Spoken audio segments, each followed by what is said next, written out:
नमस्कार, मैं हूं सुधीर चौधरी और सीधी बात में आपका स्वागत है।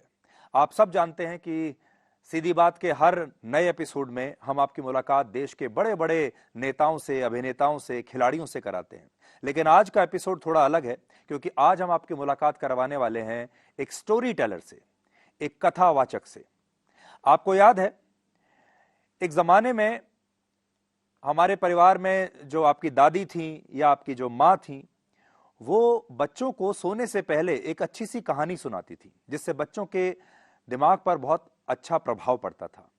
लेकिन धीरे धीरे हमने उन कहानियों को सुनना बंद कर दिया। अब ना तो कहानी सुनाने वाले बच्चे हैं और ना ही उन कहानियों को कोई सुनना चाहता है। इसलिए आज का एपिसोड एक मीठी सी कहानी जैसा होगा और ये कहानी आपके ऊपर बहुत अच्छा प्रभाव छोड़कर जाएगी। आज मैं आपकी मुलाकात करवाना चाहता हूं जया किशोरी से, जो कि एक स्टोरी टेलर हैं, कथावाचक हैं, स्पिरिचुअल गुरु कह सकते हैं, सोशल मीडिया इन्फ्लुएंसर कह सकते हैं। और सबसे बड़ी बात यह है कि जो भी बात वो कहती हैं वो आपको एक पॉजिटिविटी देने की कोशिश करती हैं। इसलिए आज नकारात्मकता के इस बाजार में हम सकारात्मकता की एक दुकान खोलने चले हैं। तो जया जी, आपका बहुत बहुत स्वागत है। बहुत बहुत धन्यवाद, थैंक यू सो मच। और हम आज ये चाहेंगे कि हमारे दर्शकों के लिए आप जो अगले 40-45 मिनट हैं वो आप खूब सारी खुशियां और खूब सारा कैसे अच्छा जीवन बिताया जाए वो आप हमें बताएंगी। और मेरी ये भी कोशिश रहेगी कि आप जया किशोरी जी को थोड़ा और करीब से भी जानें। जया जी, जैसा मैंने आपके परिचय में कहा, आप कौन हैं? आप मोटिवेशनल स्पीकर हैं, स्पिरिचुअल गुरु हैं, कथावाचक हैं, साध्वी हैं, या आप एक सोशल मीडिया इन्फ्लुएंसर हैं? सब कुछ थोड़ा थोड़ा आई थिंक, बट मैंने शुरुआत कथा से करी है, तो मैं कथावाचक के तौर से या स्पिरिचुअल ओरेटर, अगर आप अंग्रेजी में कहें, के तौर से ही जानना पसंद करूंगी अपने आप को। इसमें एडिशंस है, क्योंकि जब मोटिवेशनल सेशंस मैंने शुरू किए थे उसका बहुत बड़ा एक कारण था यूथ को जोड़ने का, क्योंकि कथा 7 दिन की होती है और एक दिन में 3 से 4 घंटे होती है, जो आज के टाइम पे यूथ के लिए पॉसिबल नहीं है उतना समय देना। तो शायद उनकी प्रॉब्लम्स ने मुझे ये दूसरा रास्ता भी दिखाया था। तो बातें घुमा फिरा के मोटिवेशनल सेशंस में भी वही होती है जो मैं कथाओं में कहती हूँ। 7 दिन को 1 घंटे में कहने की कोशिश करती हूँ लाइफ रिलेटेड इश्यूज को लेकर। तो वो एक एडिशन ही है कथावाचक को लेकर। और सोशल मीडिया इन्फ्लुएंसर ये एक नया वर्ड है कि आप सोशल मीडिया पे अगर जो काम कर रहे हैं उससे लोग इन्फ्लुएंस हो रहे हैं तो आप एक इन्फ्लुएंसर हैं। बट मैं उससे पहले भी यही काम करती थी। इट्स जस्ट दैट कि आप एक नए जमाने या एक नए ट्रेंड में भी अपने आप को पार्टिसिपेट करवाते हैं। तो मैं ये नहीं कहूंगी कि मैं एक इन्फ्लुएंसर बनी हूँ, मैं ये काम पहले भी करती थी और आज भी वही कर रही हूँ, बस जगह अलग अलग, प्लेटफॉर्म बदल गया है। Exactly. Jaya ji, social media is a two way street. जरूरी नहीं कि सोशल मीडिया सिर्फ आपको स्टारडम दे सकता है, प्यार दे सकता है, आपको बहुत प्रसिद्धि दे सकता है। सोशल मीडिया जितना मीठा है उतना कड़वा भी है। सोशल मीडिया में ब्लैक भी है और व्हाइट भी है।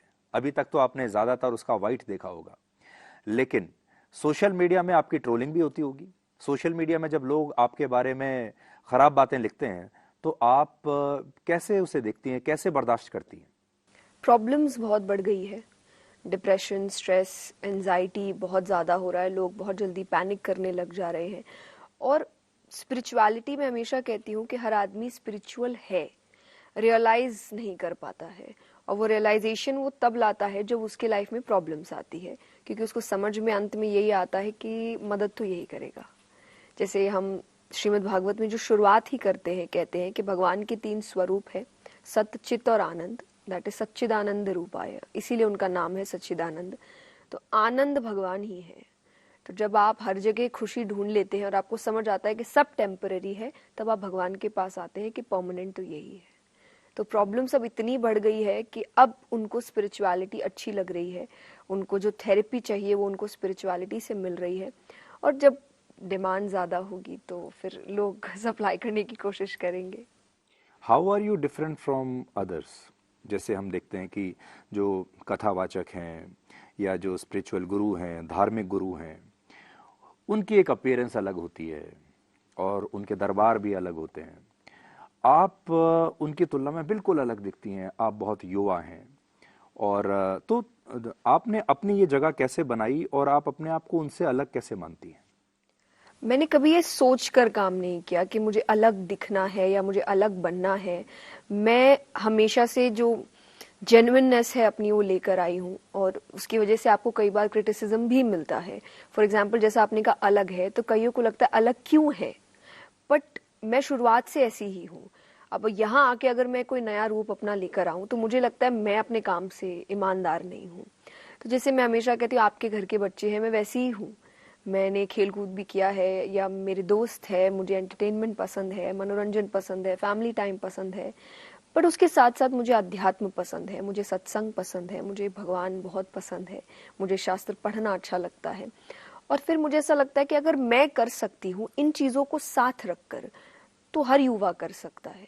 तो शायद फिर इस चीज़ को कंटिन्यू करना अब एक उद्देश्य बन गया है कि आपको ये ना बोल के डराया जाए कि आप ये बनोगे तो ही आप भगवान को पा सकते हो। नहीं, आप जैसे हो आप वैसे ही पा सकते हो, क्योंकि मैंने अगर कर लिया तो हर युवा कर सकता है। तो जैसे आजकल आप देखती हैं, हम भी देखते हैं कि जो आध्यात्मिक गुरु हैं, साधु संत हैं, वो बहुत लंबा समय तपस्या में बिताकर आते हैं, गुरु शिष्य परंपरा से आते हैं, आश्रमों में उन्होंने इतनी लंबी लंबी युगों तक की जो है दशकों तक वो तपस्या करके आते हैं, और तब वो इस काबिल होते हैं कि वो लोगों को कुछ बता सकें। दूसरी तरफ आपको हम देखते हैं, आप बिल्कुल युवा हैं, यंग हैं, गुड लुकिंग हैं, तो आपने कहीं ये ट्रेनिंग ली है, या जब लोग तुलना करते हैं दोनों की, तो आपको कहाँ पाते हैं? वो तो लोग ही जाने क्योंकि मुझे तुलना, टू बी वेरी ऑनेस्ट, करना नहीं पसंद है।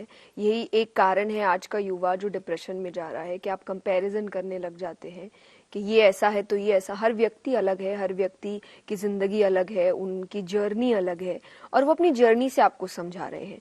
तो मैंने शुरुआती दौर से कहा है कि मैं साधु संत नहीं हूँ। तो अगर आप मेरी तुलना उनसे करते हैं तो आप पहले ही काम गलत करें, क्योंकि मैंने कह दिया मैं वो हूं ही नहीं। मैंने वो जो उन्होंने किया है मैंने नहीं किया, या मैं अपने आप को उस पदवी पर नहीं डालना चाहती। वो बहुत बड़ी पदवी है, और मुझे ऐसा लगता है आपको हर किसी को भी नहीं डालना चाहिए। साधु होना या संत होना ये बहुत बड़ी पदवी है। जब तक आप एक बैलेंस्ड माइंड के साथ नहीं आते हैं, जिसमें कहा जाता है कि आपको अपने सुख दुख से कोई लेना देना नहीं होता है। अगर आप सुखी होते हैं तो जग कल्याण के लिए, दुखी होते हैं तो जग कल्याण के लिए, ये माइंडसेट लाना बहुत बड़ी बात है। जब ये होता है तभी व्यक्ति संत कहलाता है। तो मैं नहीं मानती कि मेरे अंदर ये चीज है, तो मुझे आप वो मत बुलाइए और ना वो मानिए। जैसा मैंने कहा, मैं आपके घर का जैसा बच्चा है वैसी हूँ, बट मैंने अपनी जर्नी 6 साल की उम्र से शुरू करी है। मैं 6 साल की थी जब से। तो आप तब तक बहुत कुछ पढ़ रहे हैं, आप आसपास ऑब्जर्व कर रहे हैं। मैंने काम भी तब से शुरू कर दिया था। तो आज मुझे अच्छे खासा समय हो गया है, 21-22 साल हो गए हैं काम करते हुए। और अगर आप काम कर रहे हैं, आप नए लोगों से मिल रहे हैं, आप इतनी जगह जा रहे हैं, इतने अलग अलग व्यू पॉइंट्स आपको मिल रहे हैं, तो आप सीखते हैं। और अगर आप कुछ सीख रहे हैं वो लोगों तक जाना चाहिए। आपका जो बचपन था, आपने स्कूलिंग बिल्कुल नॉर्मल बच्चों के जैसी ही की है, आपने फिर कॉलेज में बीकॉम किया है, तो आपने ये सब चीज़ों की ट्रेनिंग कहाँ से ली है, या आप ये कहेंगे कि ये जो प्रतिभा है ये गॉड गिफ्टेड है, you are a God gifted talent? No, मैंने इसकी शिक्षा, पहले तो पहली कथा जो मैंने की नानी बाई का मायरा, वो मैंने घर से शिक्षा ली। और मैं स्वामी श्री राम सुखदास जी महाराज, उनकी कैसेट्स आती थी तो मैंने उनको बहुत सुना। मेरी कथा काफ़ी हद तक उन्हीं से मिलती जुलती है, वो अब है नहीं। और जब मैंने सुनना शुरू किया तब भी वे नहीं थे, तो मैंने जैसे कहा कैसेट्स आती उसी से सुना था। मेरे पिता सुनते थे, मेरे दादाजी सुनते थे। तो घर का माहौल हमेशा से यही था मेरे घर पे, कि आपको अध्यात्म से जोड़ा गया था। मुझे बचपन से आपको भगवान की कहानियां सुनाई गई थी। मैंने अपनी कभी भी बेड टाइम स्टोरीज में सिंड्रेला, स्नो वाइट नहीं सुनी है। मैंने श्री राम की कहानियां सुनी है, मैंने श्री कृष्ण की कहानियां सुनी है। तो एक इंटरेस्ट बचपन से जागा था कि ये क्यों है, या ये इन्होंने ऐसा क्यों किया, ये कैसे हुआ। तो वो अपने आप ही, जैसे ही आप अच्छे समझदार होते हैं तो अब आप खुद जानने की कोशिश करते हैं कि मुझे पढ़ना है, मुझे जानना है। तो यही वो जर्नी है कि मेरे घर का माहौल ही ऐसा था, और इसीलिए आज मैं यहाँ हूँ। श्रीमद् भागवत की शिक्षा मैंने ली है पंडित श्री विनोद जी सहल, उन्होंने मुझे श्रीमद् भागवत सिखाया, उनसे मैंने दीक्षा ली। और बाकी संगीत मैंने 3 साल सीखा था। अच्छा। बचपन में, तो वो भी बचपन में ही मैंने सीखा था। तो मैंने शिक्षा ली है, सब चीज के लिए ली है, बट मैं ये नहीं कहूंगी फिर भी कि इतनी हद तक ली है कि मैं ये कहूँ कि मैं बहुत ज्ञानी हूँ। नहीं हूँ, मैं एक स्टूडेंट हूँ। मैं पढ़ रही हूँ, मैं सीख रही हूँ, और शायद मैं 60-70 साल तक यही कहूँगी कि मैं एक स्टूडेंट हूँ और मैं अभी भी सीख रही हूँ। आपने कहा कि आप गाती भी हैं, तो आप सिर्फ भजन ही गाती रहेंगी या कभी आपको कुछ और गाने का मौका मिलेगा तो आप उसके लिए भी तैयार हैं?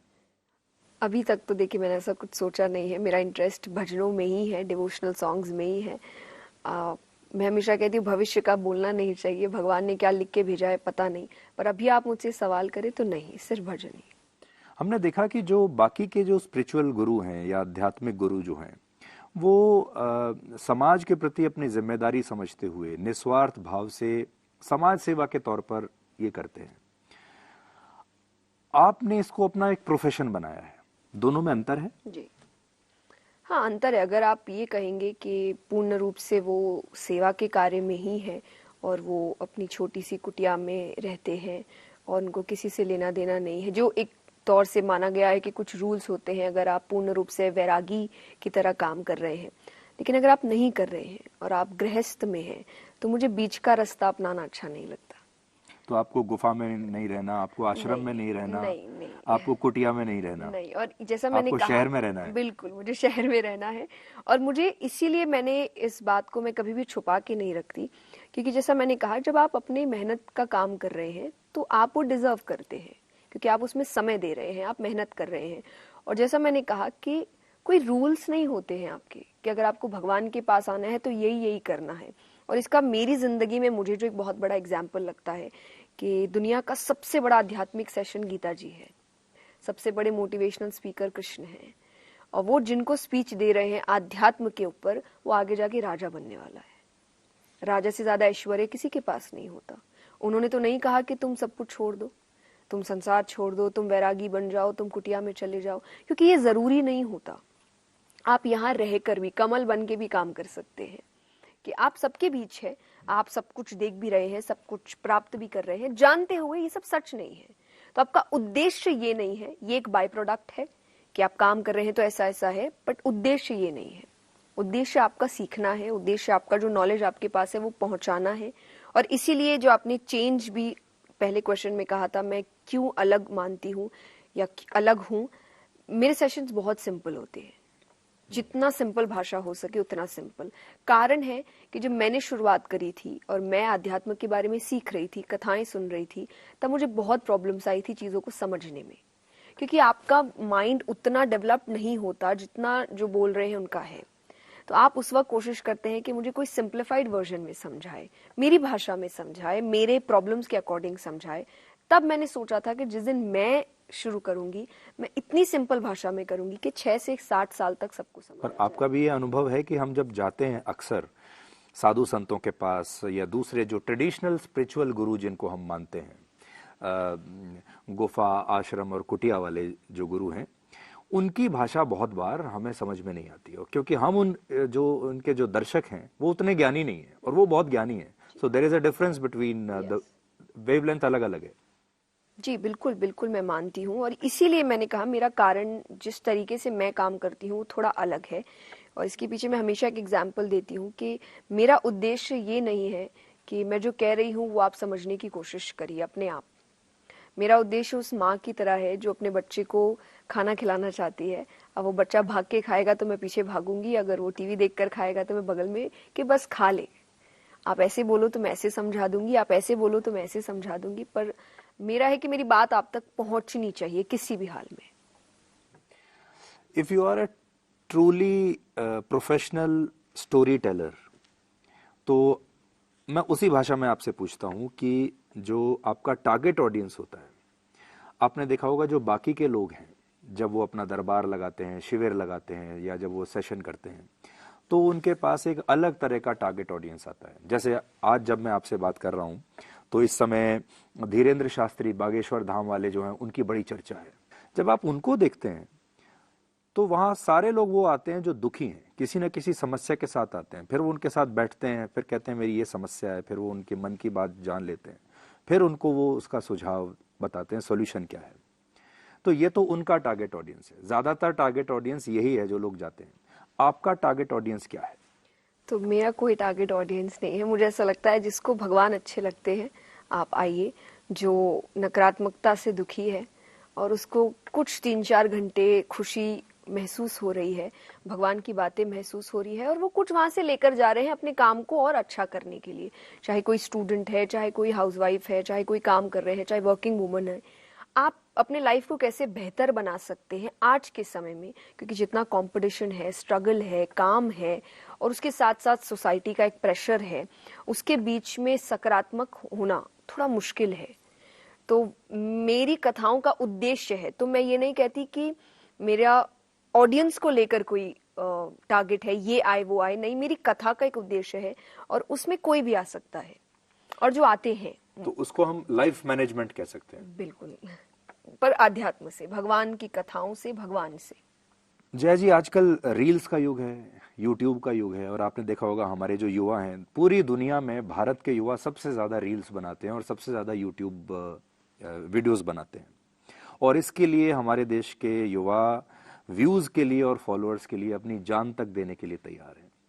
इस युवा पीढ़ी को आप एड्रेस कर रही हैं, जी। इसका क्या सॉल्यूशन आप देखती हैं? ये पूरी जो पीढ़ी है ये जा कहाँ रही है? देखिए, इसका फर्स्ट ऑफ ऑल, जैसा मैंने कहा, सोल्यूशन इज आध्यात्म। आपका फाउंडेशन स्ट्रांग होना चाहिए। आज जब कई बार लोग मुझसे रील्स है, यूट्यूब है, कई तरीके की वीडियोस आती है, आप व्यूज के पीछे जिस तरीके से भागते हैं, तो कहीं ना कहीं आपका उद्देश्य केवल व्यूज होता है, कंटेंट क्या है नहीं होता है, या कंटेंट की ऑनेस्टी कितनी होनी चाहिए, एक लिमिट कितना होना चाहिए, ये कोई स्केलेटन बना नहीं रहा बैठकर।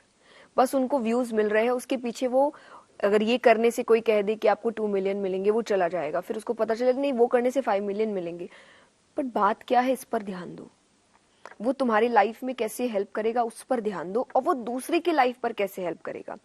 तो ये सब चीजें आज नहीं सोच रहे हैं कुछ वर्ग, कुछ है जो बहुत अच्छा काम कर रहे हैं, जिनसे मैं भी सीखती हूँ उनके वीडियोस देखकर। आज जैसा आपने कहा स्पिरिचुअलिटी बहुत है, तो बहुत पॉडकास्टर्स है जो स्पिरिचुअलिटी के ऊपर काम कर रहे हैं, अच्छे कंटेंट के ऊपर काम कर रहे हैं। क्यों? एज दोनों की सेम है, सिचुएशंस पर्सनल लाइफ का सेम होना हो, पर अगर आप कोई भी प्लेटफॉर्म पे है, उनके सिचुएशंस तो आपके लिए सेम है। ऐसा नहीं इंस्टाग्राम आपको या फेसबुक आपको एक्स्ट्रा हेल्प करेगा कि नहीं नहीं, ये स्पिरिचुअलिटी कर रहा है तो मैं इसको एक्स्ट्रा व्यूज देता हूँ, या ये सिर्फ रील्स बना रहा है, ऐसा नहीं है। एल्गोरिदम मोस्टली सबके लिए सेम होगा। तो क्यों ऐसा हो रहा है कि एक है जो बहुत ज्यादा अच्छा काम करते हुए भी डिप्रेशन में है, और एक है जो ठीक ठाक काम कर रहा है लेकिन फिर भी बहुत बैलेंस्ड है? क्योंकि आपका फाउंडेशन स्ट्रांग नहीं है, आपके इंटेंशंस क्लियर नहीं है, आप सिर्फ व्यूज के पीछे भाग रहे हैं। तो मेरा मोटिव यही होता है, व्यूज के पीछे मत भागो, कंटेंट के पीछे भागो। आप जब अपना कंटेंट बनाती हैं, अपने वीडियोस बनाती हैं, क्या आपके ऊपर भी ये प्रेशर रहता है कि इसके व्यूज़ कितने आए या आपके फॉलोअर्स किस हद तक बढ़ रहे हैं? कभी आप चेक करती हैं आपके अपने फॉलोअर्स और व्यूज़? हाँ, देखिए, चेक तो वो क्या, आप जब देखते हैं तो आपको पता रहता है कितना हो रहा है, कितना है, तो एक नज़र आपकी पड़ती रहती है। और जैसा मैंने कहा, मेरा व्यूज मोटिव कभी नहीं होता, क्योंकि जैसा ये मेरे लिए एक सेकंड दुनिया है, मेरी पहली दुनिया कथाएं हैं। और जब तक कथा में लोग आ रहे हैं, सुन रहे हैं, मुझे ऐसा लगता है कि यहाँ कुछ हो भी ना हो, मुझे फर्क नहीं पड़ता इतना, कि मेरी बात पहुंच रही है लोगों तक। ये एक ऑडिशन है, तो हम ये ध्यान रखते हैं कि कंटेंट ऐसा हो कि जो ज्यादा लोगों तक जाए। तो कमेंट्स पढ़ना जरूर पढ़ते हैं कि लोगों को वो बात उन तक पहुंची कि नहीं। कई बार आप जो कहना चाह रहे हैं वो पहुंचती नहीं है, तो आप एक दूसरे वे में, जैसे कहा माँ ने दूसरी तरीके से खाना खिलाने की कोशिश की है, तो आप उसी कंटेंट को दूसरे वे में लाने की कोशिश करते हैं। तो वो हो सकता है एक सेकंड प्रोडक्ट कि मैं देख रही हूँ ये बात पहुंची कि नहीं, और नहीं तो फिर कमेंट में क्यों नहीं पहुंची, लोग क्या बात कर रहे हैं, क्यों नहीं समझ आ रहा उनको। तो ये आई थिंक ज्यादा एक प्रेपरेशन होता है मेरे कंटेंट के लिए, रादर देन सिर्फ ये देखना व्यूज कितने आए। तो वो अभी तक तो मैं बची हुई हूँ इन चीजों से। आपने प्रिपरेशन की बात की, तो जब आप अपना डिस्कोर्स तैयार करती हैं, अपना कथा प्रवचन कोई भी कंटेंट जब आप तैयार करती हैं, तो कैसे तैयारी करती हैं आप अपनी? क्या सोच के? क्या आप पहले से कुछ नोट्स बनाती हैं, उस सब्जेक्ट को और 2-4 बार और मांझती हैं, बार बार रिपीट करके? कैसे करती हैं आप? और मैं तो न्यूज़ कंटेंट बनाता हूं और आप स्पिरिचुअलिटी में हैं, तो एक न्यूज़ कंटेंट क्रिएटर दूसरे कंटेंट क्रिएटर से पूछ रहा है, आप कैसे बनाते हैं? कथाओं को लेकर मुझे नहीं लगता मुझे बहुत ज्यादा प्रेपरेशन की जरूरत पड़ती है, कथाओं को, जो कहानियां हैं उनको लेकर, क्योंकि अब आपको मोस्टली पता है, क्योंकि हर जगह नया नहीं हो सकता। श्री राम ही रावण को मारेंगे तो कथा आई मीन सेम ही होती है। बट हाँ बीच बीच में आप पढ़ते रहते हैं। तो अब मेरा ऑन स्पॉट प्रेपरेशन कुछ नहीं होता, मेरा एक I think back stage preparation चलता है कि आप कंटिन्यूसली पढ़ रहे हैं, आप नई नई किताबें पढ़ रहे हैं, आप नए नए लोगों को सुन रहे हैं, और आपको कोई अच्छी बात लगती है वो कहीं ना कहीं आपके दिमाग में बैठती है, और फिर वो किसी भी टॉपिक पे अगर आपको तो तुरंत याद आ जाती है। तो ये मेरा अब एक प्रेपरेशन हो चुका है। पर on spot preparation I don't think so. कथा के लिए मुझे ज़रूरत अब पड़ती है। मोटिवेशनल सेशंस के लिए हर वक्त नया प्रेपरेशन होता है, क्योंकि टॉपिक्स नए होते हैं, हर जगह एक टॉपिक नहीं होता। हम जहाँ जाते हैं कहीं पर लाइफ मैनेजमेंट है, कहीं पर एंगर इश्यूज है, कहीं पर रिलेशनशिप है, कहीं पर जनरेशन गैप है, तो आपको हर बार नई तैयारी करनी पड़ती है। तो वो अभी मेरे लिए एक नई दुनिया है जहाँ मुझे काफ़ी समय देना पड़ रहा है और काफ़ी पढ़ना पड़ रहा है, बट अच्छी चीज़ है। जब आप इस तरह के मोटिवेशनल सेशंस करती हैं, आपको उसी वक्त पता चल जाता है कि आपका सेशन या आपका जो डिस्कोर्स है ये काम कर रहा है या नहीं कर रहा? कभी आपको ऐसा भी लगता है कि नहीं, आज का उतना इफेक्टिव नहीं रहा?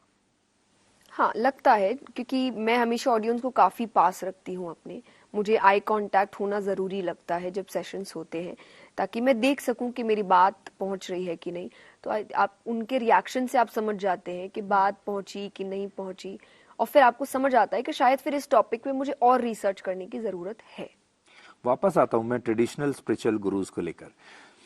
बाकी के जो लोग हैं, लोग धर्म गुरुओं के पास जाते हैं अपनी समस्याएं लेकर। क्या आपको लेकर भी लोगों को ये गलतफहमी होती है कि आप ज्योतिष के बारे में भी बताएंगी, आप उनका भविष्य भी बताएंगी, उनका भूतकाल भी बताएंगी, फिर आप ये भी बताएंगी कि कैसे अच्छे नंबर लिए जाएं, नौकरी कब मिलेगी? इस तरह की उम्मीद लोग आपसे करते हैं? बिल्कुल करते हैं। मुझे ऐसा लगता है ये फेज ही ऐसा है कि अगर आप इस सेक्टर में काम कर रहे हैं तो वो अपने आप अज्यूम कर लेते हैं कि आपको थोड़ा बहुत तो जानकारी होनी चाहिए कि क्या चल रहा है। तो आते हैं लोग, कैसे होगा, क्या होगा, एग्जाम में पास कैसे होंगे, होंगे कि नहीं होंगे, और शादी कब होगी मेरे बच्चे की। और फिर मैं हमेशा कहती हूँ मुझे ही नहीं पता मेरी कब होगी, तो मैं आपके बच्चे का क्या बताऊँ। तो मेरा आंसर यही रहता है कि मैंने इसकी पढ़ाई नहीं करी है और मुझे नहीं पता इसके बारे में कुछ भी। तो ऑनेस्ट होना अच्छा होता है, रादर देन आप घुमा पर फिरा के लोग कुछ आपसे आंसर दो। चमत्कार की उम्मीद करते हैं, भविष्य जानना चाहते हैं, बिना परिश्रम के प्रसाद चाहते हैं। बिल्कुल चाहते हैं कई। आपने ये टेंडेंसी देखी होगी, हाँ अभी जी। लोग परिश्रम नहीं करना चाहते, लेकिन ये चाहते हैं कि आप कुछ अपनी शक्तियों का प्रयोग करके कुछ उनके लिए कर दीजिए। जी नहीं, बिल्कुल बहुत बहुत लोग ऐसे होते हैं, और सिर्फ चाहते भी नहीं है, शायद वो मानते भी हैं कि आपके साथ ऐसा होता है। तो मुझे याद है कि जब मैं स्कूल में पढ़ती थी या कॉलेज के एग्जाम्स होते थे, और फिर कई बार हम लोग कहीं मिल रहे हैं और होता है कि नहीं नहीं अभी तो मिल नहीं सकते क्योंकि वो पढ़ रहे हैं, उनका कुछ दिन बाद एग्जाम है। और सामने से रिएक्शन यही आता था, उनको क्या जरूरत है, उनको तो भगवान ही पास कर देते होंगे। मैंने कहा ऐसा नहीं होता है, भगवान आके पेपर नहीं लिखेंगे, क्योंकि भगवान भी देख रहा है कि एक है जो मेहनत नहीं कर रही है और एक है जो मेहनत कर रहा है। बस जस्ट बिकॉज ये मेरा नाम ले रही है इसका मतलब ये नहीं कि मैं इसे पास कर दूं। तो जो मेहनत कर रहे हैं वो ज्यादा कृपा उसी पर करेंगे। तो आपको काम करना पड़ता है। भक्ति का मतलब खाली बैठना नहीं होता। भक्ति का मतलब ये नहीं भगवान चमत्कार करेंगे हम बैठकर आराम करेंगे। आपको मेहनत करनी पड़ेगी। वो आपके काम के प्रोसेस को हो सकता है एक फ्लो में लेकर आ जाए आपकी मेहनत देखकर, बट बिना मेहनत के कुछ नहीं होने वाला। हमने ये भी देखा कि आपने अपनी प्राइवेट लाइफ को कभी भी पब्लिक प्लेटफॉर्म्स पर जाने नहीं दिया। अब क्योंकि आप सोशल मीडिया इन्फ्लुएंसर भी हैं, आगे चलकर सुपरस्टार भी बन जाएंगी। जितने जो बड़े स्टार्स होते हैं, जो इन्फ्लुएंसर्स होते हैं, उनका एक हिस्सा तो होता है उनकी पब्लिक लाइफ, दूसरा होता है उनकी प्राइवेट लाइफ। लेकिन आपने अपनी प्राइवेट लाइफ को कभी लोगों के सामने नहीं रखा, ऐसा क्यों है, या है ही नहीं? नहीं, प्राइवेट लाइफ क्योंकि मैं मुझे लगता है सिर्फ एक चीज नहीं होती, इन टोटल आप अपने अपनों के साथ कैसे हैं या आप अपने परिवार के साथ क्या करते हैं, कैसे रहते हैं। मुझे लगता है कि जब तक वो प्राइवेट है तब एक कारण है प्राइवेट नाम दिया गया है कि वो प्राइवेट ही रहना चाहिए। और मुझे ऐसा लगता है अभी बहुत सही चल रहा है कि मैं खुश हूँ अपने प्राइवेट लाइफ में, अपने परिवार के साथ, अपने अपनों के साथ।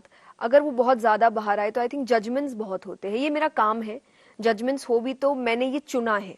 पर अपनी प्राइवेट लाइफ को अगर मैं सामने रखती हूँ तब फिर मैं बुरा नहीं मान सकती अगर कोई कुछ कह दे, क्योंकि मैंने खुद चला के उसको पब्लिक में रखा है। और फिर लोग कुछ ना कुछ तो टिप्पणियां करेंगे ही, जो मैं नहीं चाहती कि प्राइवेट लाइफ में करे, क्योंकि वो सबके लिए नहीं है। तो मुझे वो नहीं चाहिए। मुझे ऐसा लगता है ये मेरी दुनिया है और ये मेरे तक सीमित रहनी चाहिए, तो ज्यादा अच्छा होगा। मैं आपके जब वीडियोस देख रहा था तो वीडियोस में naturally you have a very big fan following. तो जो आप कहना चाहती हैं वो तो लोग समझते ही हैं। सेकंड नंबर पर जो लोग आपके बारे में जानना चाहते हैं वो ये, आप शादी कब करेंगी। फिर कुछ वीडियो में कुछ लोग ये भी लिखते हैं आपका बॉयफ्रेंड कौन है। और उसके बाद ऐसे लोगों का नंबर आता है जो ये चाहते हैं कि जो बड़े बुजुर्ग हैं कि हमारी बहू ऐसी हो हमारे घर के, या हमारे हमारे बेटे से इसकी शादी हो जाए। तो ये सब चीजें आप तक पहुंचती हैं? थोड़ा बहुत, बहुत ज़्यादा इंटेंस रूप में नहीं, क्योंकि जैसा मैंने कहा मेरी एक टीम है जो सोशल मीडिया हैंडल करती है, तो मेरा काम सिर्फ ये है कि कंटेंट सही जा रहा है कि नहीं, ये थोड़ा एक आप देखते रहो कि काम सही हो रहा है कि नहीं। बट बहुत अंदरूनी काम देखना डिटेल्ड वर्जन में वो मेरा काम है नहीं, तो इतने स्वाभाविक तौर से मेरे पास नहीं आती ये चीज़ें। बट हाँ, आप लोगों से मिलते हैं, और ये मुझे लगता है एक जनरल चीज़ है। एक एज के बाद सोसाइटी की एक प्रेशर तैयार हो ही जाता है, शादी हो जानी चाहिए, हो जानी चाहिए। और अगर कोई आपको पसंद करते हैं फैमिली वाइज भी, तो वो अपनी बात सामने रखते ही है, तो मुझे उसमें कोई बुराई लगती नहीं है। बट हाँ, बहुत ज़्यादा एक प्रेशर कब होगी कब होगी, तो मैं अभी रिसेंटली मैंने कहीं पर ये बात कही थी कि अब इतना हो चुका है, शादी कब होगी। अभी तक तो मुझे लग रहा था मुझे करनी चाहिए, अब मुझे लगता है मुझे करनी ही नहीं चाहिए, क्योंकि इतने क्वेश्चंस आ गए कि मुझे अब तंग करने लगे क्वेश्चंस। क्योंकि पता नहीं, देखिए कब होगी, भगवान जाने कब होगी, जब लिखी है तब हो जाएगी। बट अभी ऐसा कोई प्लान है नहीं। अभी मैं बहुत ज़्यादा फोकस्ड हूँ अपने काम को लेकर, अपने प्रोजेक्ट्स को लेकर, और मेरे पास इतना समय नहीं है कि मैं दूसरी तरफ ये समय दे पाऊँ। आप 28 साल की हैं। 28 साल की कोई भी लड़की होती है तो एक तो उसके फैमिली से प्रेशर होता है कि शादी कर लो, और अगर पहले तो वो लड़का खुद ढूंढते हैं, फिर कहते हैं अगर नहीं मिल रहा है तो तुम अपनी पसंद से कोई लड़का ढूंढ सकते हो। तो आपके जीवन में क्या है, आप अरेंज मैरिज में विश्वास रखती हैं या आप खुद कोई लड़का अपनी पसंद से ढूंढना चाहेंगी? और आपकी एज में तो भारत की जितनी ज़्यादातर लड़कियां, एवरीबडी हैज़ अ फ्रेंड और हैज़ अ बॉयफ्रेंड। तो आपके जीवन में ऐसा फेज नहीं आया? नहीं, मैं अभी जैसे मैंने कहा मेरे पास समय नहीं है इन चीज़ों के लिए। और इन दोनों को, चाहे अरेंज मैरिज है या लव मैरिज है, मैं दोनों में ही, मुझे कोई प्रॉब्लम नहीं है। जैसा मैंने कहा, मैंने बहुत कुछ प्लान करके नहीं रखा है, देखते हैं क्या होता है। और मेरी फैमिली की तरफ से भी मुझे किसी भी तौर पे कोई प्रेशर नहीं है। वो बहुत खुश है कि मैं खुश हूँ। उनका अल्टीमेट मोटिव यही है कि ये खुश रहनी चाहिए, जैसे भी रहे। तो मुझे बहुत भगवान की कृपा से अच्छी फैमिली मिली है, जो मुझे बिल्कुल भी प्रेशराइज नहीं करती किसी चीज़ के लिए। मेरे डिसीजंस मेरे हैं, मेरी अपनी फ्रीडम है, मेरी अपनी ज़िंदगी है, और उसके लाइफ में मुझे क्या क्या करना चाहिए, डिसीजन मेकिंग भी उन्होंने मुझे ही देकर वैसे रखी है। आपकी मैच मेकिंग ऑलरेडी शुरू हो चुकी है। बहुत सारे लोग आपको धीरेन्द्र शास्त्री से भी जोड़कर देखते हैं, और वो भी कुछ कुछ कहते रहते हैं, फिर आपके सामने भी कुछ कुछ ऐसी बातें आती हैं। तो इसमें कितनी सच्चाई है? बिल्कुल भी सच्चाई नहीं है। और आई थिंक कुछ समय पहले ही मेरी 2-3 जर्नलिस्ट से भी बात हो रही थी, जब बहुत ज़्यादा इस चीज़ को बढ़ावा दिया गया था। आई हैव ज़ीरो आइडिया ये कैसे हुआ, क्योंकि मैं उनसे कभी नहीं मिली हूँ, मैंने उनको कभी देखा नहीं है, मैंने इतना मैंने कुछ भी जाना नहीं है उनके बारे में। और अचानक से आप किसी दिन उठ रहे हैं और आपको एक न्यूज़ मिल रही है ऐसा ऐसा है, तो आपको बुरा लगता है कि बिना ऑथेंटिसिटी के आप कुछ भी कह देते हैं या कोई भी बात सामने रख देते हैं। तो ये फिर आपको समझ, मुझे हर चीज़ में अपना काम नजर आता है, तो मुझे लगा ये एक टॉपिक हो सकता है अब मेरे नेक्स्ट सेशंस के लिए, कि जब तक आपको किसी के बारे में सब कुछ सच नहीं पता हो और डायरेक्टली उसी इंसान से, आपको उनके बारे में बात नहीं करनी चाहिए। तो ये मेरे लिए थोड़ा सा एक सैड पार्ट है, कि मतलब मुझे इस चीज़ में खुशी या हंसी या नेचुरल है, इग्नोर नहीं चलता। मुझे ऐसा लगता है ये गलत है और ये बंद होना चाहिए। मुझे, क्योंकि मैं बहुत ज़्यादा अध्यात्म में जुड़ गई हूँ, शायद मेंटली इतना फर्क ना पड़े, बट एक नॉर्मल लड़की होगी या नॉर्मल इंसान होगा, उसको फर्क पड़ेगा। उसके लिए ये बड़ी बात होगी, उस पर एक सोसाइटी का अलग प्रेशर होगा, उसकी फैमिली पर होगा। तो ये बंद होना चाहिए कि आपको जब तक उस इंसान से डायरेक्टली खबर ना मिली हो, तो आप कुछ भी ऐसी बातें ना तो उड़ाएं। आप ऐसे सारे लोगों को आज बता सकती हैं जो आपको सुन रहे हैं कि उन्हें ये कि ऐसा, दुष्प्रचार बंद करना हाँ चाहिए? जी, बिल्कुल बंद करना चाहिए। ये किसी भी व्यक्ति के लिए अच्छा नहीं होता है, सिर्फ पर्टिकुलरली मेरे या उनके या किसी के लिए भी, ये किसी के लिए अच्छा नहीं होता है। आप जब होगी, और मैं बहुत ओपन हूँ इस चीज़ को लेकर, मैंने हमेशा कहा है कि जब होगी तो बिल्कुल बता दी जाएगी, एकदम छुपा के नहीं रखा जाएगा, क्योंकि ये छुपने वाली चीज़ नहीं है। जिस दिन होगी पहले टाइम आपके पास ये खबर आ जाएगी। और अभी टाइम है, अभी ऐसा कुछ है नहीं, अभी बहुत काम कर रहे हैं और आपके लिए ही कर रहे हैं। तो आप ही क्यों मुझे डिस्ट्रैक्ट करने की कोशिश कर रहे हैं? सो प्लीज आप इन चीजों पर, और जो कर रहे हैं मैं उन्हें नहीं कहूंगी, बट रादर जो देख रहे हैं उन्हें कहूंगी कि आप मत देखिए, आप इन चीजों पर ध्यान मत दीजिए। तो ज्यादा, मैं हमेशा कहती हूँ कि बुरे बनने की जरूरत नहीं है किसी चीज को इग्नोर करने के लिए, बस इग्नोर कर दीजिए, हिस्सा मत बनिए उन चीज का, हिंसा करने की जरूरत नहीं है, हिस्सा बनना बंद कर दो। आप न्यूज़ देखती हैं? जब आप अपना काम नहीं कर रही होती हैं तो आप क्या देखती हैं? फिल्में देखती हैं, न्यूज़ देखती हैं, क्या करती हैं जो आपको पसंद हो? थोड़ा बहुत, मैं कभी कभी, मैं नहीं कहूंगी मैं रेगुलरली न्यूज़ देखती हूँ क्योंकि मुझे इतना टाइम मिलता नहीं, पर पेरेंट्स की आदत होती है न्यूज़ चलाने की हमेशा से, तो मेरे पापा बहुत देखते हैं और कोई ना, उनको एक चाहिए कि देश में क्या चल रहा है ऑल टाइम पता होना चाहिए, और मुझे इस चीज़ से फ़ायदा मिल जाता है कि चलते फिरते मुझे भी सुनाई देते रहता है थोड़ा बहुत क्या हो रहा है। बट हाँ, मैं रेगुलरली नहीं देखती और मैं रेगुलरली कुछ भी नहीं देखती। तो जिस वक्त जिस चीज का मूड होता है वो, तो कभी आपको बहुत ज्यादा एंटरटेनमेंट तो फिल्में भी देख लेते हैं, कई बार आप वेब सीरीज देख लेते हैं, कई बार आप कॉमेडी के वीडियोस लगा लेते हैं कि आज आपको हंसने का मन है। तो मूड पे डिपेंड करता है क्योंकि समय कम होता है और उस समय में मुझे ऐसा लगता है मुझे जिस चीज की जरूरत है मैं सिर्फ उतना ही देखूं तो मेरे लिए ज्यादा अच्छा होगा। आपने ओटीटी की बात की। ओटीटी कंटेंट पे अगर हम बात करें तो आजकल बहुत ज्यादा अश्लीलता है ओटीटी पर। ऐसी चीजें हैं जो आप फैमिली के साथ बैठकर देख नहीं सकते। ये क्यों हो रहा है? सी अच्छा बुरा सही गलत होता रहेगा, चॉइस आपकी है, दिखता मुझे भी है, बट मैं क्या चूज कर रही हूँ मुझ पे डिपेंड करता है। जब आप एक डेमोक्रेटिक कंट्री में रहते हैं और जब तक आप लॉ नहीं तोड़ रहे हैं, आई डोंट थिंक आप किसी को कुछ बोल सकते हैं। वो उनकी जिंदगी, उनका प्लेटफॉर्म है, उनके लिए जजेस बैठे हैं जो बता रहे हैं कितना डलना चाहिए कितना नहीं। उसके बीच अगर मैं आके कहूँ कि आप ये गलत कर रहे हैं तो वो मुझसे यही कहेंगे कि हम लॉ के अंदर रहकर काम कर रहे हैं और हमें लॉ इस चीज की आजादी देता है। तो एक हुआ गैर कानूनी और एक हुआ अनैतिक। जी तो दोनों में एक एक पहले जी एक जी, वो शीशे की एक रिस्पॉन्सिबिलिटी दीवार होती होनी थी। चाहिए जी, लेकिन आप वो सिर्फ समझा सकते हैं। अब मान लीजिए, मैं एक हमेशा बात कहती हूँ कि भगवान अगर जबरदस्ती करनी होती तो महाभारत का युद्ध नहीं होता। वो दुर्योधन को 2 थप्पड़ लगाते और बिठा देते कि नहीं करना है कुछ, पर उन्होंने रास्ता दिखाया कि ये सही है ये गलत है, इस पर चलोगे तो ऐसा होगा, इस पर चलोगे तो ऐसा होगा। कई बार आप लोगों को बताते हैं कि ये चीज सही है या ये चीज गलत है, डिसीजन उनका है। अगर आप उनसे कहेंगे कि आपको जिम्मेदारी लेकर चलनी है क्योंकि आपको लोग देख रहे हैं। आज मेरी कई चीजें हैं जो, जैसे मैंने कहा प्राइवेट लाइफ जो बाहर, मुझे ऐसा लगता है मुझे कुछ चीजों के लिए जिम्मेदार होना पड़ेगा कि आज मैं कैसे हूं, कैसे बात कर रही हूं, मैं किस तरीके की भाषा का इस्तेमाल कर रही हूं, कारण कि बहुत लोग हैं जो मुझे शायद आइडल मानते हैं, तो उनके लिए मुझे ये करना पड़ेगा। क्योंकि जब अप्रिसिएशन मिलता है हम बड़े खुश होते हैं, पर जब जिम्मेदारी आती है तो हम कहने लग जाते हैं गलत है। पर जब आपको अप्रिसिएशन मिला तब तो आप दुखी नहीं थे। तो इतने लोग आपको पसंद कर रहे हैं तो कुछ तो वो आपसे उम्मीद रखते हैं। तो जहां तक आपका लिमिट क्रॉस नहीं हो रहा, आपके प्रिंसिपल्स नहीं टूट रहे हैं, आपको वो जिम्मेदारी रखनी चाहिए। पर अगर कोई कह दे मुझे जिम्मेदार नहीं बनना, तो आप क्या कर सकते हैं? आप जो कथा वाचन करती हैं वो हिंदू धर्म से जुड़ा हुआ है, जी भगवान श्री कृष्ण से जुड़ा है, भगवान श्री राम से जुड़ा हुआ है। तो जाहिर है आज लोग उसको हिंदुत्व से जोड़कर देखते हैं। और आजकल आपने देखा होगा एक धार्मिक इंटॉलरेंस बहुत बढ़ गई है। हिंदू मुसलमान पूरे देश में होता है और चुनावों में भी होता है। पोलराइजेशन है। केरला स्टोरी जैसी जब फिल्म आ जाती है तो उसको देखकर आप देखिए कितने विवाद हो जाते हैं। इसी तरह फिर उसमें लव जिहाद को लेकर अलग अलग व्यू पॉइंट्स सामने आते हैं। ये जो इतना धर्म को लेकर जो इतना टॉक्सिक एनवायरनमेंट है, इसको हम कैसे ठीक कर सकते हैं? और क्या आप एक दूसरे धर्म के ऊपर हिंदू धर्म को प्रमोट करना चाहेंगी?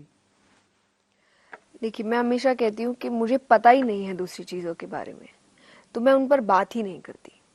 जिस चीज के बारे में मुझे पता नहीं है मैं उस पर बात नहीं करूंगी। जिसकी मैंने शिक्षा ली है मैं उसको प्रमोट करने की कोशिश करती हूँ, और मैं प्रमोट करने के उद्देश्य से ही नहीं करती हूँ कभी।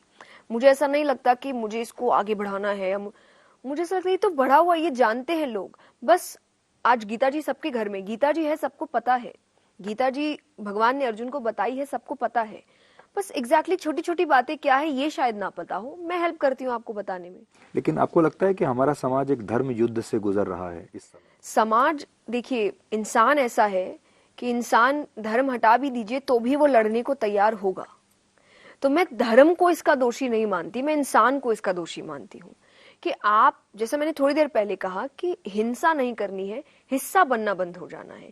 फॉर एग्जाम्पल, जैसे अब जब आप बात करते हैं हिंदू धर्म की, भगवान के बारे में, कई बार आप देखते हैं कि लोग मजाक बना रहे हैं और हमें बुरा लगता है, क्योंकि आप अगर किसी को बहुत श्रद्धा से देखते हैं, आपके भगवान है, और उनके बारे में कोई डिमीनिंग बातें कर रहा है, इंसल्ट करने की कोशिश कर रहा है मजाक के नाम पर, आपको अच्छा नहीं लगता। ऑब्वियसली आप कह सकते हैं फ्रीडम ऑफ स्पीच है एंड एवरीथिंग, यहाँ पर भी जिम्मेदारी की बात आती है। फ्रीडम ऑफ स्पीच है, पर बोलो जिम्मेदारी से ना, कि अगर मजाक क्या है जब बोलने वाला सुनने वाला दोनों हंस रहे हैं, एक हंस रहा है, एक को तकलीफ हो रही है, इसको मजाक थोड़ी कहते हैं। लेकिन आप ही की बात को मैं आगे बढ़ा रहा हूँ कि अगर आप एक खास धर्म के बारे में आपने कुछ कह दिया तो सिर तन से जुदा करने की बात आ जाएगी, और हिंदू धर्म के बारे में आपने कितना भी मजाक उड़ा दिया, कितनी भी फिल्में आपने बना ली, उस पर आपसे ये कह दिया जाए कि नहीं, आपको सहनशील होना चाहिए। सेक्युलरिज्म और धर्मनिरपेक्ष होने की बारी सिर्फ आपकी है।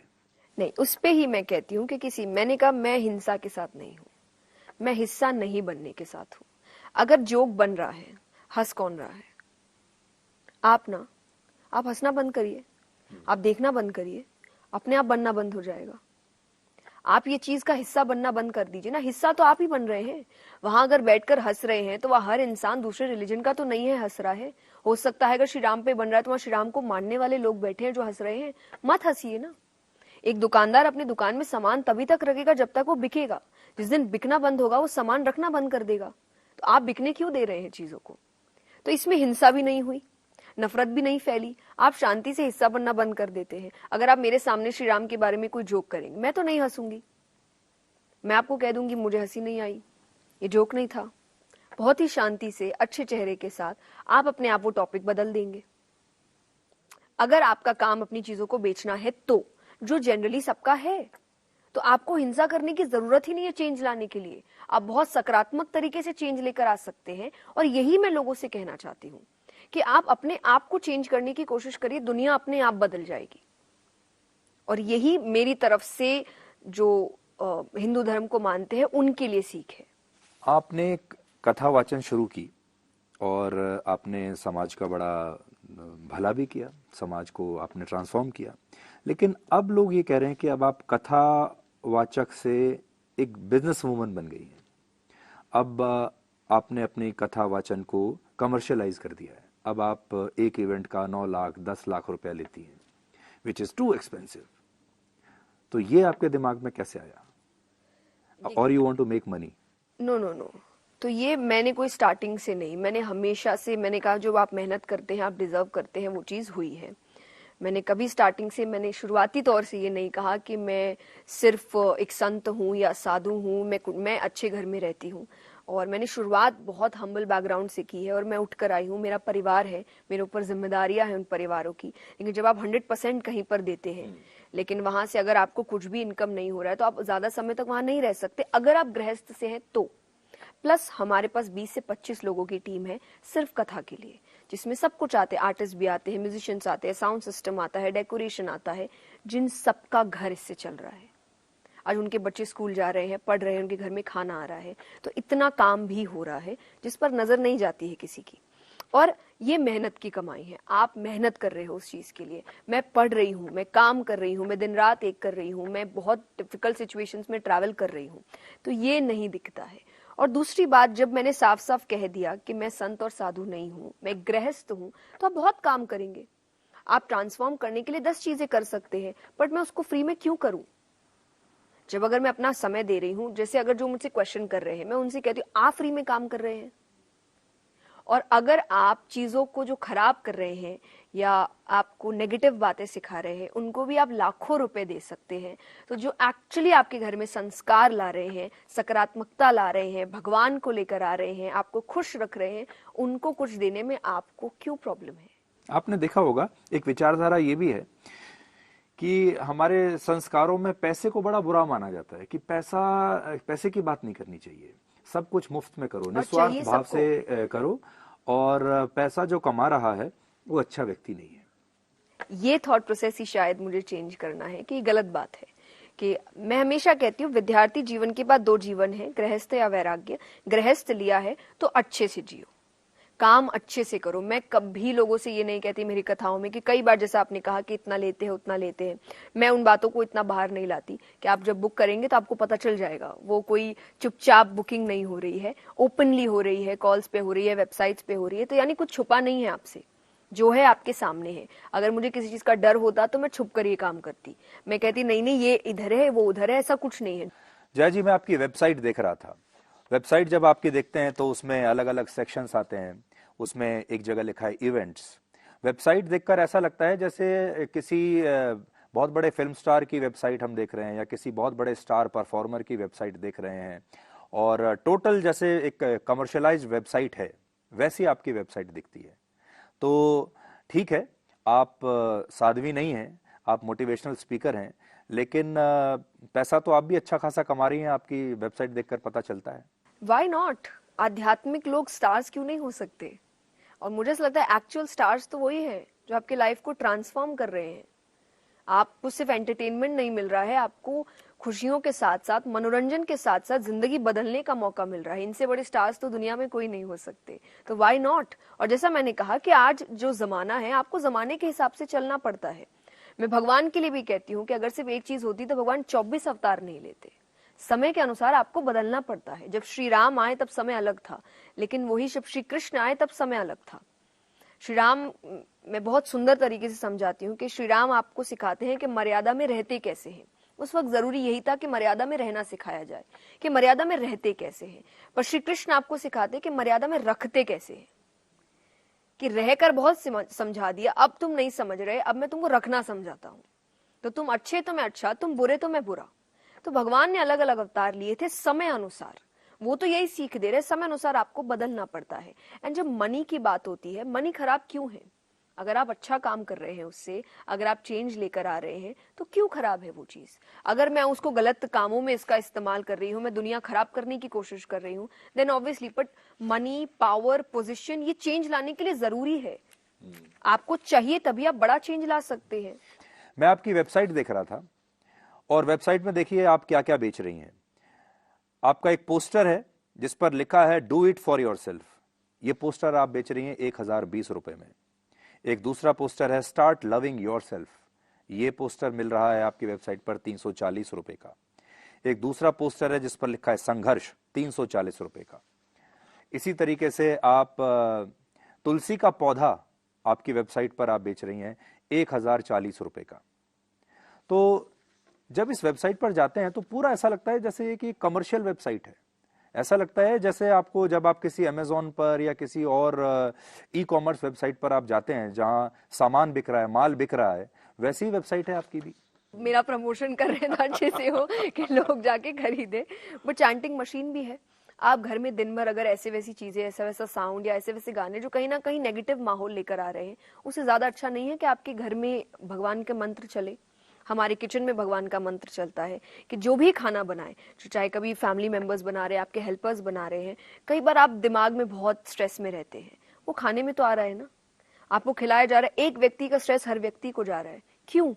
वहां पर मंत्रों का उच्चारण होता रहेगा, वो थोड़ा खुश रहेगा, कभी उसके मुंह से भी निकलेगा। पर ये आप ट्रांसफॉर्मेशन के लिए कर रही हैं या ये प्रॉफिट के लिए कर रही हैं? दोनों के लिए। अगर मैं किसी, जैसे मैं मेहनत कर रही हूँ तो मैं प्रॉफिट क्यों ना सोचूं? आप मुझे बताइए, जनरल बात है। आपको अगर मैंने नॉर्मल एजुकेशन किया है तो पढ़ाई भी तो यही सिखाती है ना कि अगर आपने ऐसा कुछ किया तो वापसी एक होनी चाहिए आपकी। और अगर आप गृहस्थ में, तो यही मैं वैराग्य लेती अगर मैं आपसे कहती कि नहीं। और मैं अपनी कथाओं में कहती भी नहीं, कई बार लोग जो आप ट्रोलिंग की बात करें कहते भी हैं कि ये कहते कथा में कि मोह माया त्याग दो, कभी नहीं कहा। आप मुझे वीडियो लाके दो, मैंने कभी नहीं कहा कि त्याग दो, मत त्यागो। गृहस्थ चुना है तो अच्छे से जियो। क्यों आप ऐसे नॉर्मल लाइफ जी रहे हो? मेहनत करो, काम करो, पैसे कमाओ, बच्चों को अच्छी जिंदगी दो, माँ बाप को अच्छी जिंदगी दो, खुशियां दो। जिम्मेदारी है आपकी बच्चे होने के नाते, मेरी भी है, तो मैं भी काम करूंगी क्योंकि मैंने गृहस्थ चुना है। पर मेरा काम ईमानदारी से होना चाहिए, मेरी मेहनत ईमानदारी से होनी चाहिए। जबकि प्रॉफिट आए तो मुझे सुकून मिले कि मैंने इसके लिए काम किया था, मैंने बहुत काम किया था और मैं डिजर्व करती हूँ ये चीज। आपको लगता है परिवार टूट रहे हैं? परिवार का जो कॉन्सेप्ट था वो टूट रहा है, क्योंकि आपका जो डिस्कोर्स होता है वो ज्यादा परिवार के ऊपर ज्यादा होता है। क्या परिवार टूट रहा है, और परिवार का भविष्य क्या देखते हैं आप अब आने वाले कुछ वर्षों में या कुछ दशकों में? क्या ये खत्म हो जाएगा? कुछ ऐसे कॉन्सेप्ट्स हैं, परिवार है, विवाह है, ये सब खत्म होने वाला है क्या? ये हाफ हाफ हो सकता है कि या तो अगर आप इस पे काम नहीं करें तो पूर्ण रूप से खत्म हो जाएगा, और अगर आपने इसमें काम किया तो जैसा हम हमेशा से देखते हैं पुरानी चीजें घूम कर आती है कि लोग नए नए की तरफ बहुत जाते हैं, फिर उनको समझ आता है नहीं अच्छाई तो पुरानी चीजों में ही थी।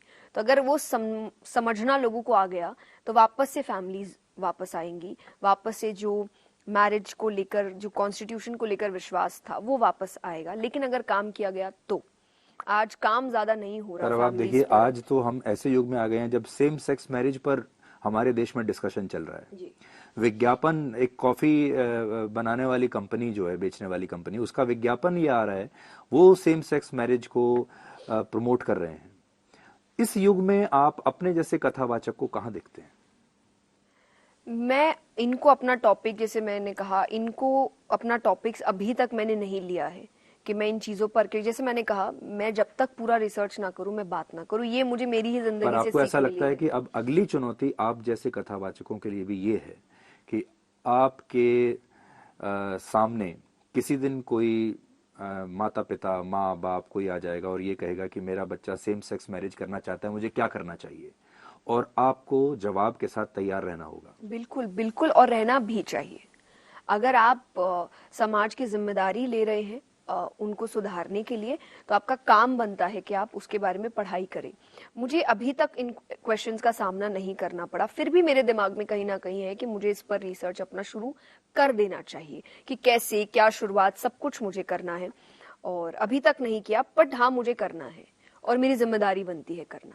कभी आपसे इस तरह के सवाल पूछे जाते हैं कि इंटरफेथ मैरिज होना चाहिए या नहीं होना चाहिए?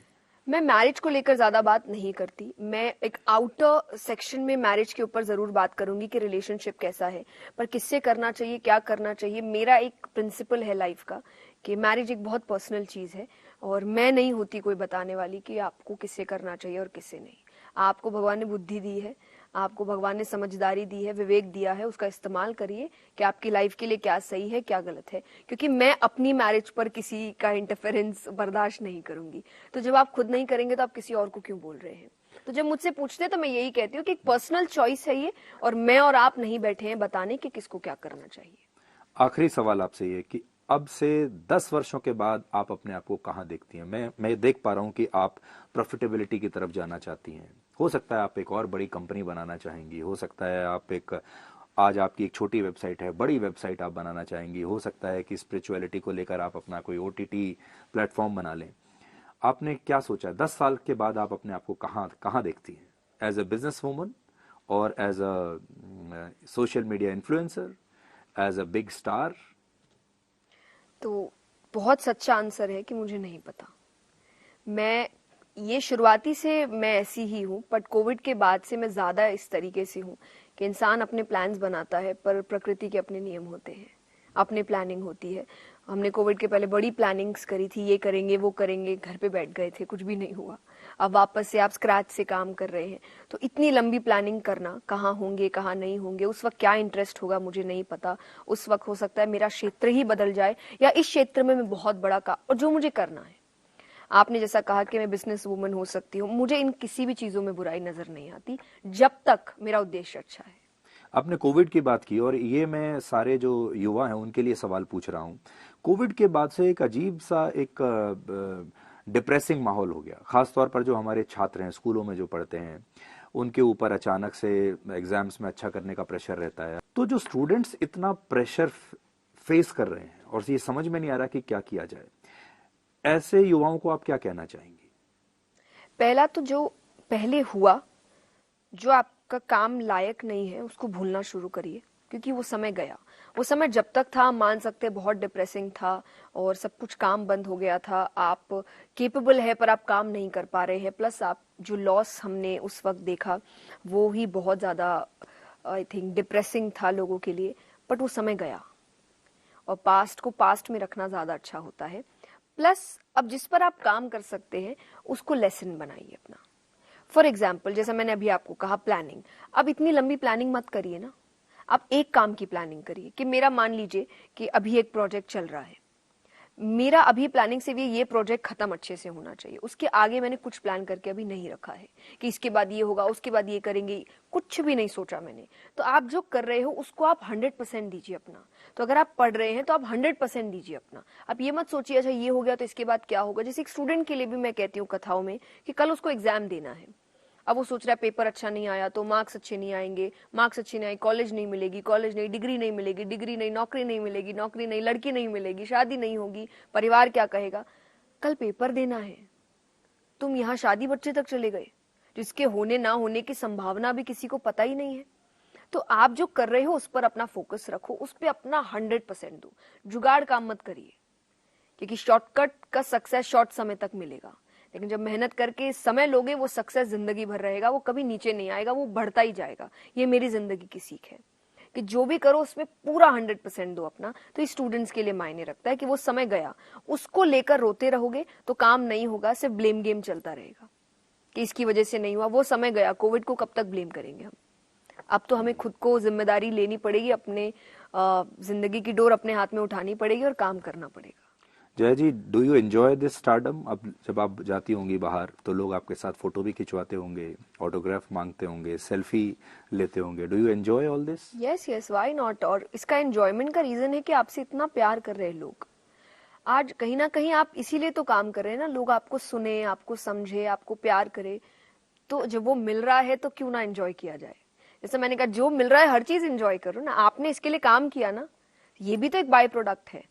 आप अगर चाहते लोग मुझे सुने और पसंद करे तो इसका मतलब है कि लोग आपसे प्यार करें। जब वो करेंगे तो आप गुस्सा क्यों होंगे। तो आई फील हैप्पी कि लोग, इतने लोग हैं जो आपके पीछे पागल है, आपको इतना प्यार करते हैं, आपको कुछ, आपको अपनी घर की बेटी मानते हैं, कोई बहन मान रहा है, कोई अपना आइडल मान रहा है, कोई आपकी बातें सुनकर डिप्रेशन से दूर हो रहा है। इससे अच्छा सक्सेस और क्या हो सकता है। आपको कभी ये डर लगता है कि ये जो सक्सेस आपको मिल रहा है ये कहीं मिस हैंडल ना हो जाए? Because you are too young right now, आप कोई बहुत अनुभवी नहीं है, अभी 28 साल की हैं। तो कई बार ये भी होता है कि जब इस अवस्था में इतना स्टारडम मिलता है तो आपको समझ में नहीं आता कि इसको कैसे, उसको संभालें कैसे। कभी ये चुनौती लगती है आपको? नहीं, क्योंकि मैं अध्यात्म से जुड़ी हूँ। मेरा सबसे पसंदीदा भजन है कि मेरा आपकी कृपा से सब काम हो रहा है, करते हो तुम कन्हैया मेरा नाम हो रहा है। तो मिस हैंडल कर ही नहीं सकती, क्योंकि मुझे पता है मैं नहीं कर रही, कुछ करने वाला वो है, स्पॉटलाइट उसने डाल के रखी है। अगर अच्छे से काम नहीं किया तो वो हटा भी देगा। जया जी, बहुत बहुत शुक्रिया। और देखिए, सारी स्पॉटलाइट इस समय आप ही के ऊपर है, और सीधी बात में मैं जितनी स्पॉटलाइट्स देख रहा हूँ सब आपके ऊपर है। और जब ये शो टेलीकास्ट होगा तो सारे लोगों का ध्यान, करोड़ों लोग आपको देखेंगे। तो आपका बहुत बहुत शुक्रिया। Thank you so much for being here. Thank you so much for inviting me. I hope you enjoyed the interview. I loved it and I hope जो देखे वो एंजॉय करे, बाकी जो नहीं भी करे वो समझने की कोशिश करे। तो आई थिंक आपके बेहतर के लिए ही है, बाकी हम तो फिर अपने अपने कामों में लग जाएंगे। Thank you so much. Thank you.